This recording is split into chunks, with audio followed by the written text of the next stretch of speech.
Hey guys, Mike from LP Music School here again. Today I wanted to talk about a couple different forms of guitar music. Specifically today we're going to go over how to use chord diagrams. So with guitar we have two different schools of thought. The first one is tablature, which tells us how to read music based over time and where to put each note on the neck, if that makes sense.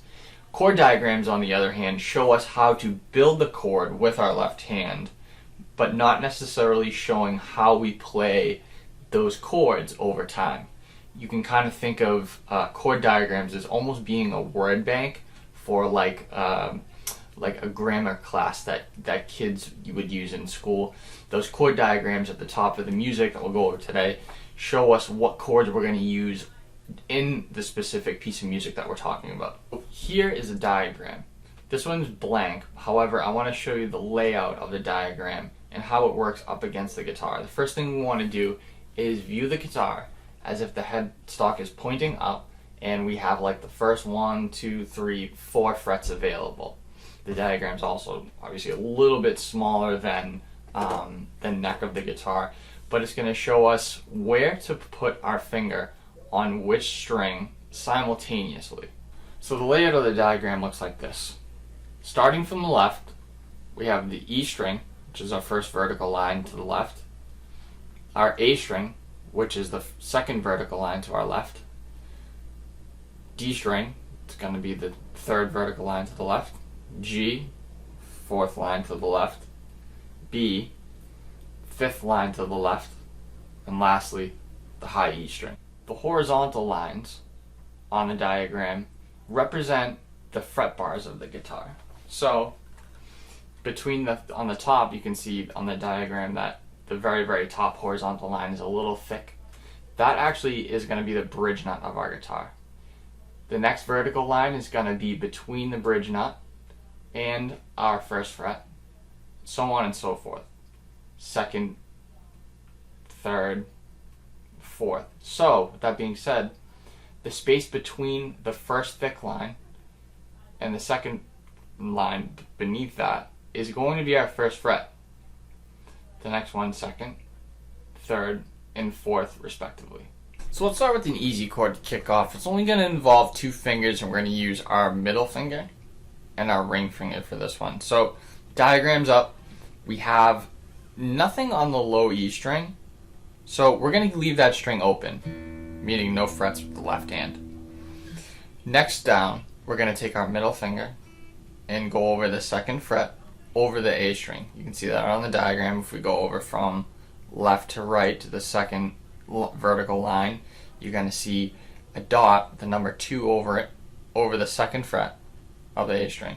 Same thing on the D string, except we're just going to use our ring finger. So ring finger is going to go right underneath it, and then on the G, B, and E string, we have all opens.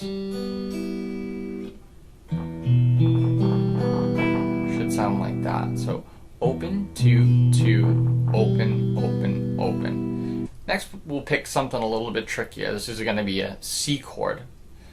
Like in the previous little clip there, on the low E string, we don't have any fretted notes, so we can forget about that. Also on that diagram, as you can see, there's an X over the low E string. We're going to take our ring finger, our third finger, put it over the third fret of the A string. Again, we're moving from left to right. Third fret over the A string. We're going to take our middle finger, put it on the second fret of the D string, working left to right. Over the G string, you're going to notice a 0 or an O over the G string. That also means we're going to play that open. Next fret on the B string, we're going to play the first fret with our pointer finger, and then high E is going to be open. It's going to sound like this. Again, working from left to right on the diagram. 3, 2, open, 1, open. Again, one more time. 3, 2, open, 1, open. Let's go from left to right on the diagram. So we have an X over that low E string.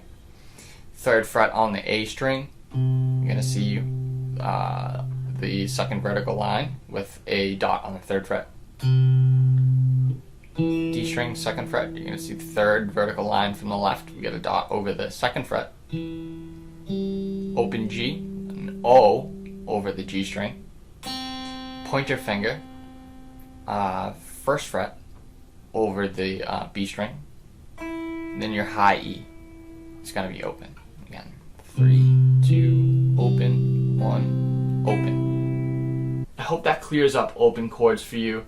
It's kind of a little bit of a crash course. Kind of takes some getting used to in terms of, I guess, like, visual dexterity or spatial reasoning, in terms of how to look at the guitar. The biggest thing is just to remember is that the way you're looking at the guitar is if the headstock is pointing up and your first vertical line to the left is going to be your low E string. Kind of like looking at the guitar, like I said before, as if we're shooting up with the neck facing out. I hope that clears up everything in terms of open chords. Like I said, a little bit of a quick video, but thank you for watching. Really appreciate your guys' support. Make sure to like, comment, and subscribe, and pay attention because next we will be going over guitar tabs.